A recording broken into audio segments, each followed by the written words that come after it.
So I'm starting this review a little bit later than I expected because after this game concluded, I had to eat some dinner. But before I actually talk about what happened in this game, I just want to quickly remind everybody that this game was pretty much meaningless because we knew both of these teams was going to be qualified into the semifinal of this Olympic qualifier, and that the only thing that was really left to play in this game was whoever is going to be finished top spot of Group A, and also some bragging rights in terms of this Mexico versus USA rivalry, which in the end Mexico was able to get that bragging rights by winning 1-0 against the US. And that I also want to remind everybody that the real game that the US would need to win, and the game that will really determine the fate of whether or not if the US are going to be qualified for the Olympic in a couple of months, is that semifinal game on Sunday where they're now going to be facing whoever going to finish at the top of Group B, which could either be Canada, Honduras, or El Salvador. But after watching this game, yeah, there's no doubt that this game definitely does not spring any confidence that the US could potentially head to Sunday and have a big chance to get a win to qualify for the Olympic. And I think when you look at these three Olympic qualifier games, this one was easily the worst one that the US has played because, at the end of the day, I know a lot of people will talk about the attack and that at times the attack in this game was not only non-existent, but also they weren't able to create any good chances and were very poor on the final ball, and also at times the ball movement on the attack was too predictable. But I think people would kind of overlook the defensive performance that the US put in this game, and the defensive performance that the US put against Mexico was not good at all. I mean, they did had a couple of good defensive play to keep Mexico at bay on the attack and also keep them off the scoreboard, but they gave the ball away way too many times in their own end. And ultimately, one of those bad giveaway that they had in their own half would ultimately be a costly one and ultimately would give Mexico the winner in this game. And we'll get to talk about exactly was that giveaway that ultimately led to the winner for Mexico in this game. But first, there was 5 changes for the U.S. as Jason Christ decided to rotate his squad again and decided to change the goalkeeper again by bringing in David Ochoa instead of JT Marcinkowski. And he also decided to take out Sam Vines, Jackson Yo, Jesus Ferreira, and Jonathan Lewis in favor of Mauricio Pineda, Georgi Mihailovic, Hassani Dotson, and Sebastian Soto in this game. And coming into this game, there was a lot of question whether or not if Jason Christ is going to rest some of his better player for that Sunday game, and the answer is, well, kind of. I mean, when you look at the starting 11 in this game, there were definitely some player in this starting 11 that I think is going to get the start on Sunday semifinal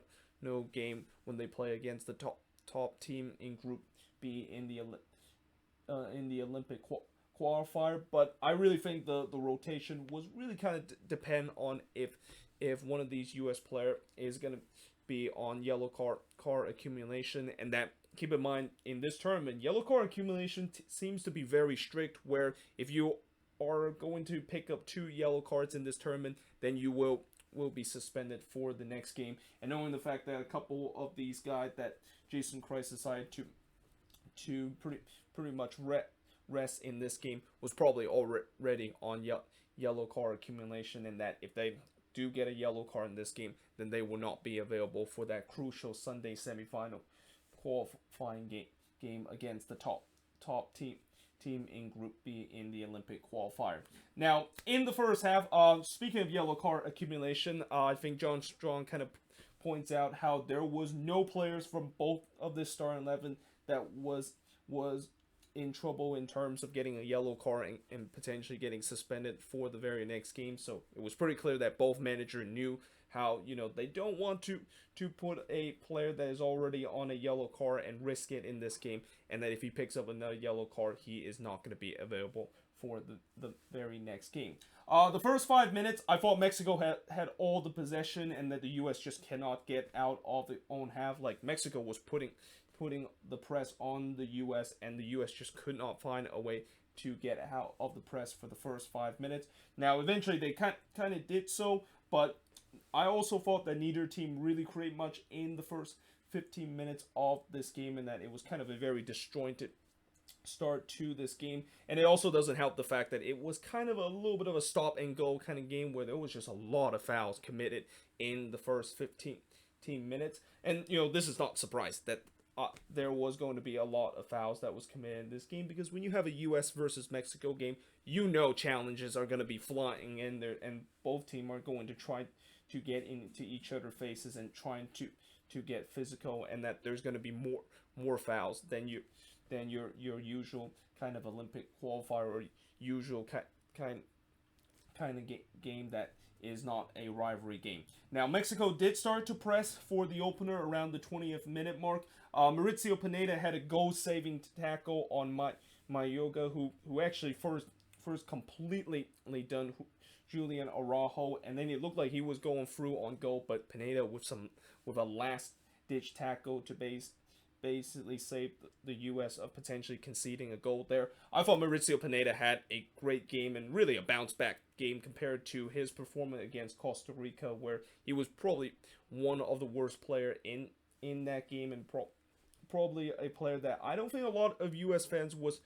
very happy the fact that he's now back in the starting 11 after such a bad performance that he had in that game against Costa Rica. But again, I thought in this game he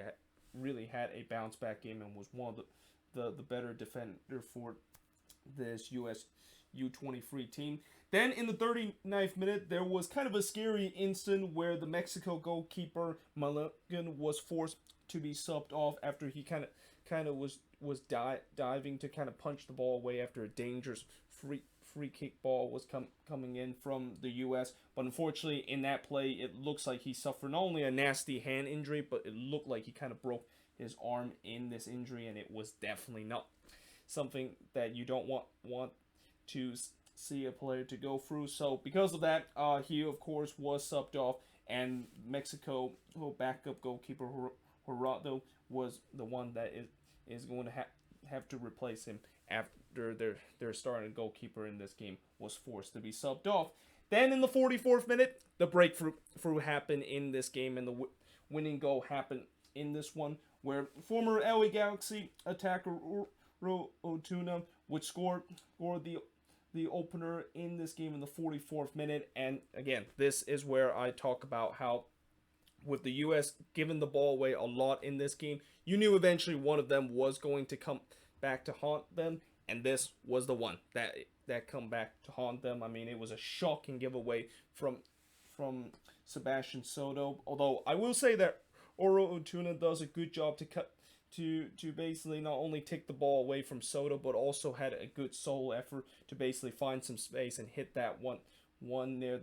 the bottom left corner. But still, that was just a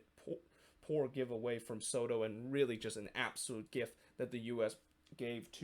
to Mexico to give them a 1-0 lead. And what's even more frustrated about this goal is that this came right before halftime, and in a game where I thought the first half was kind of even and both teams didn't really had a lot of chances in this game. You just kind of had a feeling that the only way this game is going to feature a goal before halftime is that there's going to be a mental mistake that one of these teams made, and unfortunately that was the mental mistake that Sebastian Soto made in this one, and just a poor giveaway that gave Mexico the opening goal in this one. Now, in the second half, once again, I thought the U.S. come out slow for the first 5 minutes, and I think they mentioned how that the U.S. was actually getting outshot 9-1, and then a couple of minutes later they were getting outshot 10-2. So, despite the fact that I did kind of mention the fact that this game was a little bit even, when you look at the shots, yeah, it was pretty one-sided, and that it looked like Mexico had the more chances whenever they trying to go for it on the attack and take a couple of pot shot in front of David Ochoa's goal. I also thought the ball movement on the attack is too predictable / non-existent. I thought the ball movement in the first half was pretty good, and there was a couple of times the U.S. does a good job on the build-up to really cut this Mexican defense apart. But in the second half, that was completely different story, and at least for the first 15 minutes of this game, the ball movement was just way too predictable, and that they weren't able to get behind this Mexican defense and really didn't create any valuable chances to maybe get an equalizer early in the second half. Now, in the 57th minute, Salcedo did kind of had a half chance in this, as he actually kind of find some open space in the 18-yard box and basically put a shot from 14-yard wide that actually went wide off the goal, but it came off of a deflection. Before the U.S. kind of started to bring in the cavalry, and I know during this game, John Shong and Stu Holding kind of talk about how is the U.S. knowing the fact that they're down 1-0 in this game, do Jason Christ decided to bring on the cavalry and decide to really go forward on the attack to see if they of course can get an equalizer in this game? Because as much as this is kind of a meaningless game, when you look at how big Sunday game is, you want to at least maybe get a draw or maybe even get a comeback win in this one, so we can get some momentum and get that good feeling that this U.S. team can potentially win that game on Sunday and qualify in the Olympics. And I guess maybe Jason Christ feels like, knowing the fact that yes, it is a meaningless game, but I want to make sure that our team are able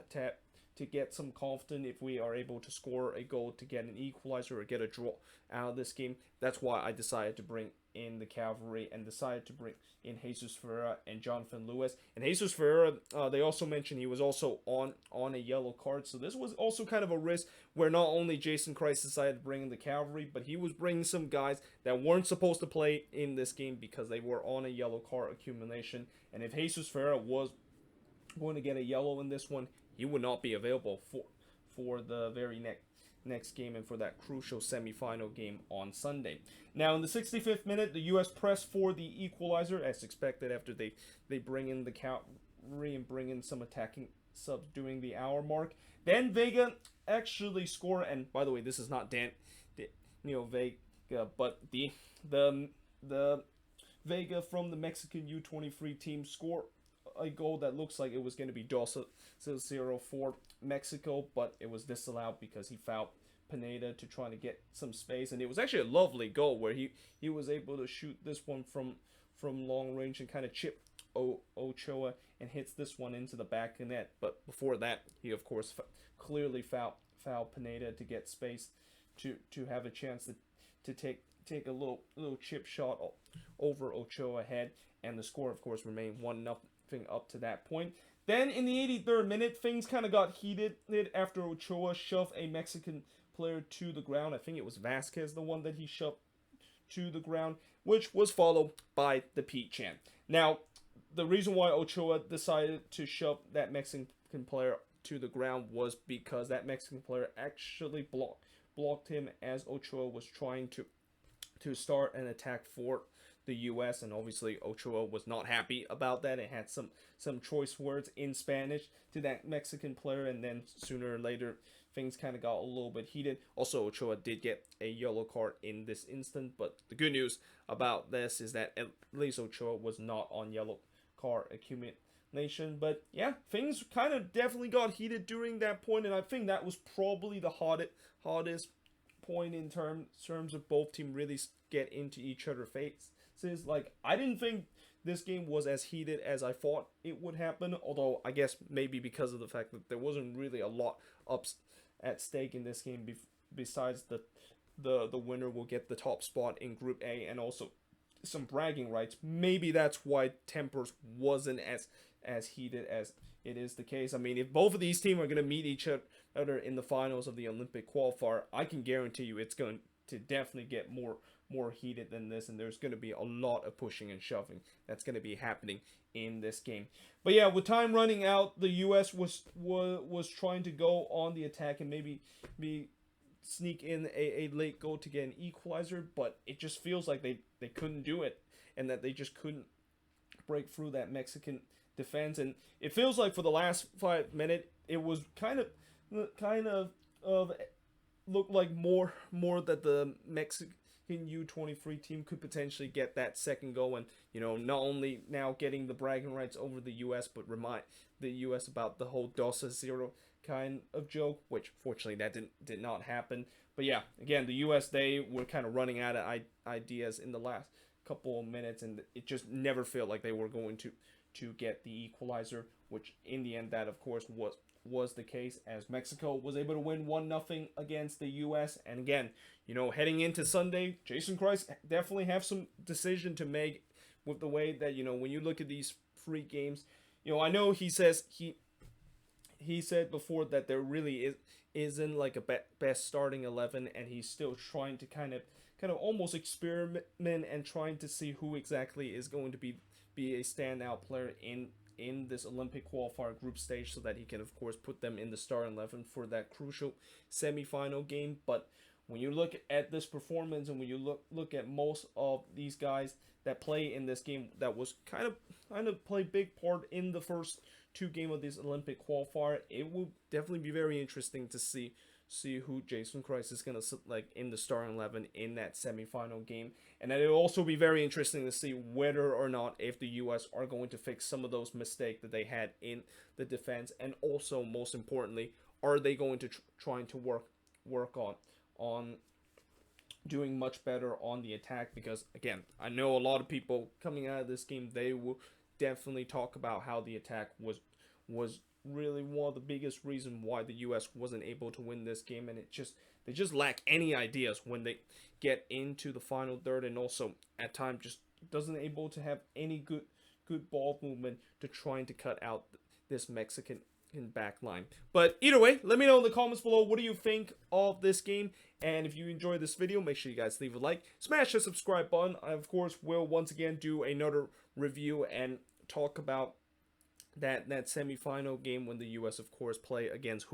whoever finished top of Group B on Sunday. But until then, hope you guys enjoy this video, and I will see you guys next time.